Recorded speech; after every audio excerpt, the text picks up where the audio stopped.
Welcome to UpYourStack podcast. I'm your host, Noah Berk. Every week, we feature some of our favorite app developers who've either built their applications on HubSpot or integrated with HubSpot to help you get the most out of your HubSpot tech stack.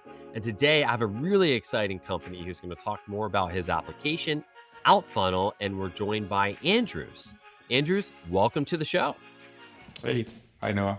Good to be here. Thank you for having me. Oh, it's my pleasure. And honestly, you guys fill such a critical place in the HubSpot ecosystem. We'll call it connecting data. But rather than me giving away all the spoilers about what you guys do and how you do it, maybe we start off with you giving the opportunity to share more information about yourself, your role, and what does Outfunnel do for clients? I'm Andrus. I'm a co-founder and CEO of Outfunnel and connect data between sales and marketing apps like HubSpot and a myriad of others. We've been doing that since 2018. We have about 1,000 paying customers. HubSpot is a strong number two in our collection of CRMs we integrate with. And obviously, this is a big problem people are trying to solve. But, there's a lot of companies out there who will integrate applications like HubSpot to X. So, why you guys? Like, why start this company in the first place to solve this particular problem organizations have? So maybe I go back to when the company started. I think that should give an answer. I was actually working at Pipedrive, another CRM and a revenue app before starting Outfunnel. I was doing marketing there. One of the things I was in charge of was customer research and also integrations, marketing side of integrations.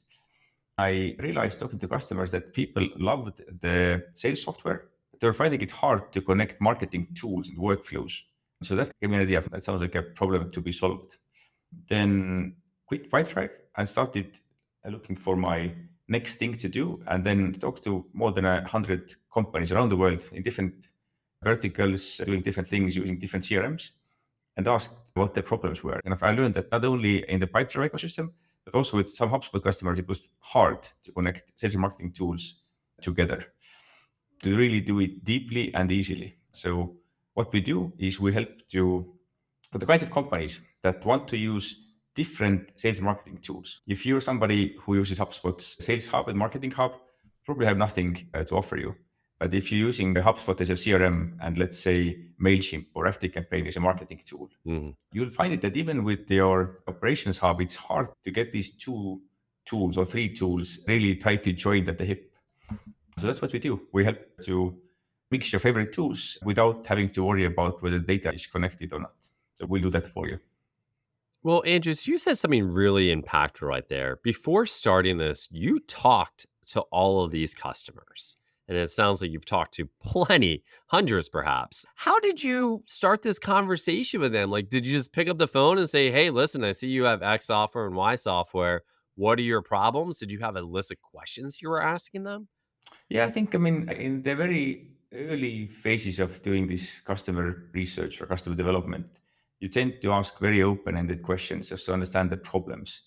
But the more you do these early interviews, the more answers start to repeat. And then you want to be mindful of your own time and the time of the people you speak to. And then maybe you skip some of the very early, very open-ended questions and just ask, what are the tools you use? What are the issues you have in aligning sales and marketing? What are the issues relating to connecting data in particular? And then you don't have to ask too many questions to see that these problems are solvable. Yeah. And a lot of people may refer to this like voice of the customer analysis, which you essentially did up front. Would you say that was one of the reasons you got traction? Did a lot of these conversations turn into your early customers? How did that work? Yeah, I mean, it turned to a few of the customers for sure. But really, our story wasn't that, hey, we spoke to, I think literally we spoke to 10 customers who had a very specific need close to what we then launched, but only one of them started the paid subscription. So the remaining 10 first customers we have to then hustle for and just do marketing, be present at marketplaces like HubSpot Apps Marketplace and just hustle basically. And where do your customers come from? Like, how are you gaining traction in the marketplace now? Our favorite channel, the channel we love, is marketplaces. So App Marketplace as well as Pipedrive Marketplace. These are, and then the marketing tools we integrate with, they maybe don't have marketplaces which are that advanced, but all SaaS tools have their integrations kind of pages or hubs or directories. So it really pays to be present there. And if there are reviews there, then make sure that you have good reviews.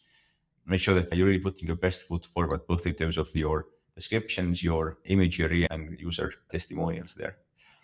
Yeah, So so that's it's that's really the best. leveraging the marketplace and Yeah, really taking advantage of that area and making sure you're continually building out that profile, making it good, giving the images, providing the material and the content so people don't have to search for it. Who would you suppose is your customer? Is this a marketing person? Is this an ops person? Is this a developer? Who are you marketing to generally? excellent question. I have thought about that question a lot and done a lot of research and speaking to customers. So we don't have one specific persona that buys us, but it's usually either the marketing lead or the sales lead who then initiates Hmm. buying something like Outfunnel. Usually, businesses have different reasons for wanting to use different sales and marketing tools. Some do it because of cost reasons, because HubSpot is a great tool, but it can get pricey at some point if you're going to cross certain thresholds. In some businesses, money is not an issue, but just hey, marketing lead really likes Klaviyo as the marketing tool, and the sales lead really likes HubSpot or Salesforce for that matter. In a very democratic organization, you don't say that who has the right answer, but you try to then combine these two tools, and this is where tools like Outfunnel come in. Not only us, I mean, there's many ways to connect the tools, but what makes us different is that that's the only thing we do. Other app connectors like Zapier they connect lots of different data between lots of different kinds of tools, but we are just custom designed for uniting your sales data and marketing data and making it useful in both tools. Well, let's expand upon this concept because one of the areas you differentiate is because you really focus a niche on just a particular few set of tools. Why Mhm. is that an advantage for a client versus something like a Zapier? So I love Zapier. We use Zapier for lots of different things, and it's really good for, like, let's say you want to get a lead from your lead form into your CRM. Perfect, does it perfectly. Or if you need your CRM to connect to ChatGPT, take something from there and put it back to the CRM. Love it. Very easy to make it happen. But if you want to connect your whole sales database with your whole marketing database, or maybe a specific segment to a specific area in the marketing tool, and then sync some data back, then this becomes really hard to set up with something like Zapier. And then we just make it easy. That's the only thing we do. And we try to make it as easy and as powerful as humanly possible. So basically, by focus, it's like your entire team is simply thinking, how do we make this particular use case as easy as possible? And essentially, your differentiation in the marketplace is it's easier. Yeah, it's Than easier, and I think competition. it solves the problem more holistically. We also have a connection where we, let's say, sync WordPress forms into your CRM, and Mhm. there we're just as good as the native connectors or Zapier. We don't have any value. It was like hard for us to make these integrations happen, but it turned out that there's no willingness to pay there, and also our solution is just as good as Zapier or some of the native integrations. But where we really are different, better even, I should say, is connecting your CRM to your marketing database and then letting people pick and mix the revenue stack. Yeah, absolutely. You got a CRM that's separate from your marketing. You got to be able to have the two integrated well enough so both can do their jobs effectively. If someone says, like, how do you feel, what gap do you feel in the HubSpot ecosystem? How would you go ahead and answer that question? There's many ways to get the tools connected lightly. So let's say for using HubSpot as your CRM and Mailchimp as your marketing tool. HubSpot itself has two different offerings for connecting these two tools. You have the native sync, which connects contacts as a one-off and then starts syncing email engagement back. But it's very hard to control what data exactly is synced back and how. Usually, new people added to either of these two tools don't get synced. So it solves some use cases, but not all use cases well. The revenue ops tool is again, it's a great two-way syncing tool, but if you need to sync engagements, not contacts, then it doesn't offer that capability yet. So where we step in is we've talked to enough people who want to connect different tools, and then we know what kind of data they want and how they want it connected and what they want customized. So it's really the not just edge cases, but the advanced cases and some of the edge cases, which we just Sure. make it easy to happen. We make it easy to make even quite exotic sales and marketing workflows and use cases true. Yeah, Go ahead. and also I'd say there's probably a big price differentiation between like HubSpot Ops Hub versus what you charge for your capabilities and tools. So it seems like there's probably some cost savings in addition to ease of use. Yeah, in most cases, yeah, that's true. And what's the future of Outfunnel? Like, what are you working on next? And like, how does AI play a part in all of this? So one thing we want to do for sure is add integrations. So we currently work across 4 CRMs and maybe 6 marketing automation tools. We have more integrations, but these 10 tools are our bread and butter. We know that we need to add 3, 4 integrations on the CRM side and 5 to 10 integration on the marketing side as quickly as we can. And then AI can come in at least 3 ways. We're already using different AI related tools to help us engineer faster and more efficiently. So things like copilots and using ChatGPT to help solve specific flows. These are no brainers. We're also looking to add AI into the tool. So doing things like things that the ops people love, field mappings, right? If you have lots of fields and then on the both sides something says company name, you'd really want it to be automatic. It doesn't need like Sure. a 3-year-old, my 5-year-old daughter can do that. Uh, and then ops will still have to do it manually. There's probably the language model that could do that. Thirdly, we're now also looking at putting some AI features or really exploring how to make sure that the data you have here, the data you want to put in this other place, maybe we can enrich it or make it more useful for Sure. your outreach efforts or personalizing campaigns.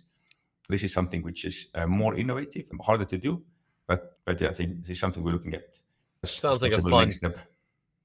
Sounds like a fun challenge to solve for. Now, how are you picking what additional technologies to integrate with? Are you going back to your initial playbook of talking to as many customers as possible, or are you using some other metrics to say we should have integrations to X? Yeah, talking to customers for sure. So we have enough existing customers that we get the steady stream of requests from them.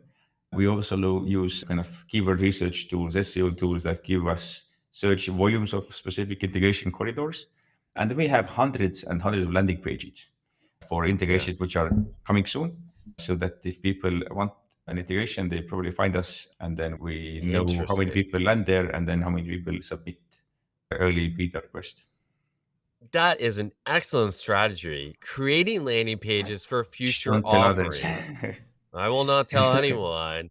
And perhaps you were not meaning to share that. And everyone who's listening, just ignore what we just talked about now. I may take that idea and we're a professional services company and just start adding that to ourselves. But no, that's really fascinating. I guess that kind of leads me into my next question is what advice for entrepreneurs in general or leaders of businesses in general that you've learned over these years of running Outfunnel? So I'm going to give you a round, I'm gonna take a detour and get to an answer. So I mentioned Perfect. earlier that for us, really important channel is marketplaces. And I think we have a bit of a Mhm. playbook there now where we have an edge, how we can bring in a steady stream of customers cost efficiently and even scale it as much as we can. That said, we also have found some success with content, some success with paid ads, some success with just normal affiliate deals. And we could also do things like personal outreach more or display ads more. But for the kind of company that we are right now, marketplaces works the best. But we could also be Yeah. a content driven company. We could also be a paid driven company. So the advice I would give is to experiment enough to know what works, to need not what works overall, and then what works for you and what you like to do, and then just do you. There's no one thing which every entrepreneur should do or every app maker should do. There's plenty of channels that can work. Just should find the best channel which works for you and which you like to own and manage, and then double down on that. So you do Yeah, you that is is my answer. and that's fantastic advice. When I think a lot of organizations out there, they either try and copycat what other organizations do, and you can't spread yourself that thin across all the different marketing channels. And you really got to say, what's that channel? Is it the partner channel? Is it the marketplace channel? Is it the organic search channel? There's only so many places you can say, I'm going to win that particular channel and focus on it. And in your particular case, it sounds like you identified marketplace as a great way of doing it. Doesn't mean to ignore all the other potential marketing channels. But if you're going to be putting most of your efforts, most of your people, most of your thought into it, marketplace is a place that you're going to do better than anyone else. And to your point, do what you think is best. I think that's excellent advice, Andrews, that you just shared, because I think too often people are trying to simply copy what the leader's doing. And perhaps that's not the best strategy because they may have a lot more money than you to do what they're doing versus what you think is best for your own business. Exactly. Andrews, this was fantastic. If people are interested to learn more about Outfunnel and more about yourself, how do they find out more information about you? Do they connect with you? And then how do they find out more information about Outfunnel as well? Excellent. So yeah, everybody who wants to take a peek of what we do, go to HubSpot Apps Marketplace and look for Outfunnel or look for Mailchimp or look for Klaviyo, and then you'll probably see our listing come up there. And I personally am quite active on LinkedIn. So if you type in the exotic word of Andrus Purde, ANDRUSPURDE, then I'd love to connect with you there. It's a name that should come up probably first, I imagine, when you go ahead and look for that on LinkedIn. Well, Andrews, thank you so much for joining today on the podcast. It's been a pleasure having you, sharing more information about the company. And listeners, thank you for joining us as well. And that really wraps it up today. Again, Up Your Stack is a weekly podcast that features app partners who've either built their apps on HubSpot or integrated with HubSpot. You can find me on LinkedIn, just like Andrews. Type in Noah Berk. I think I'll probably come up near the top, and it's Berk. Again, thank you so much for joining us today. Hope you took something fun away.